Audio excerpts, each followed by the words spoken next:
Hey guys, Goes Your Plus back to add more to your day, and it was an interesting week of college football to say the least. I've actually got notes this time because I didn't get to talk about multiple games and different videos. I'm actually going to recap a few of them quickly in one video, but the main point here is Georgia and Kentucky.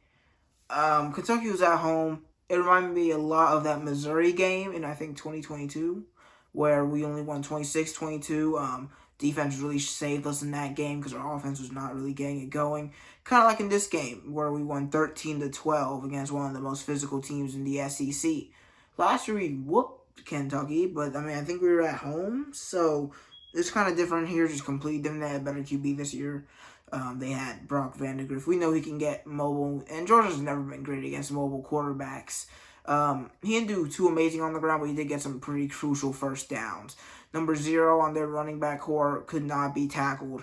The first guy was always whiffing on the tackle. That led to him getting a few extra yards that he really wanted. But at the end of the day, we got the win. It's a good win, I guess, because it's against SEC school. If we play how we played against Kentucky in 2 weeks against Alabama, we're going to lose. That's a problem. If we play how we played today against Alabama, we're not winning that game. And Alabama plays how they play against USF. They're not winning this game. It's just going to be whoever turns it on when it matters most in week 5. But, even the play calling, I didn't even understand that either. It wasn't as bad, I feel like, as I've seen sometimes with Mike Bobo. I just felt like we were playing really conservative today.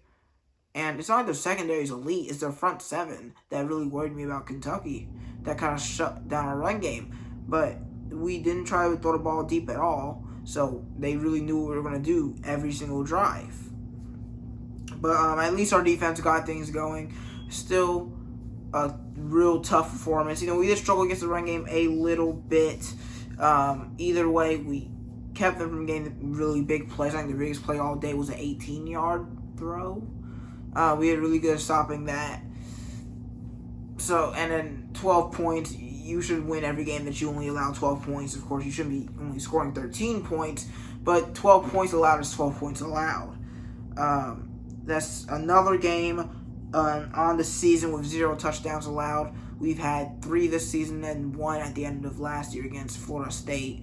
We'll talk about them later. So that's 4 games technically in a row that we've allowed 0 touchdowns. Actually, Kentucky scored the most out of all those teams somehow. So, Brock Vandagriff, the former Georgia quarterback, transferred out because Beck was staying on the Bulldogs. He did all right. Definitely better than the South Carolina game. Didn't do anything spectacular either. But that's all I gotta say for the Georgia-Kentucky game. We've got to play better against Alabama than we played this week. We got a bye week to work on the weakness of that offense. That's all. But there's a few teams that had way better wins. Alabama, Oklahoma State, Oregon, Ole Miss, Miami, Notre Dame, and Oklahoma all handled business smoothly this week. And so they're going to all stay ranked, no matter how much you think Notre Dame deserves it, which probably not much. But Missouri only got a 6-point win against Boston College, who we all know beat Florida State 27-21. So it was a decent win. It's a ranked team, so they're going to take it. But LSU struggled heavily against South Carolina. They were rallying after that big win over Kentucky. And the only reason LSU is still, 2-1? Is because of a missed field goal. What do college kickers do? I guess they still miss another missed field goal to lose a game. So LSU stays ranked. So South Carolina loses the opportunity to become ranked. Florida lost to Texas A&M 33-20. Lagway came in and threw 2 interceptions. Graham Mertz wasn't very good either. Florida's pretty sorry. We already knew this. To see them lose by multiple scores to Texas A&M, I thought it was going to be a closer battle. But Texas A&M gets a pretty clean victory there. Florida's offense still looks just not very good. They've got stars there, but if they don't execute, it doesn't even matter. If they keep turning the ball over, it just doesn't matter. Quinn Ewers. It was a clean win for Texas over UTSA, but he got injured. I don't know his status. Of course, you can search it up. Maybe he's cleared for next week. I don't know. But I heard Archman had a really good day. A huge rushing and passing touchdown against UTSA. to win 56-7. So, hey, even if Ewers is out for the rest of the season or whatever, I think Texas fans are pretty excited to see Arch Manning play some more football. Of course, I wish this didn't happen because I am very excited for Ewers in the draft. Him, Beck, and Sanders are going to be 3 very fun QBs to see their combine and stuff. But hopefully he gets better. And hopefully, even if he doesn't, hopefully Manning has a good season so we have a real tough matchup against Texas when we face off against them. And the final thing, I mean, is this even worth reporting on anymore? Florida State, are they even a top team anymore? Is it even worth putting them in here in these videos? I mean, I didn't really talk about Vandy or anything. They lost to Georgia State, but Florida State loses their 4th game in a row, 3rd this season, against Memphis, 20-12.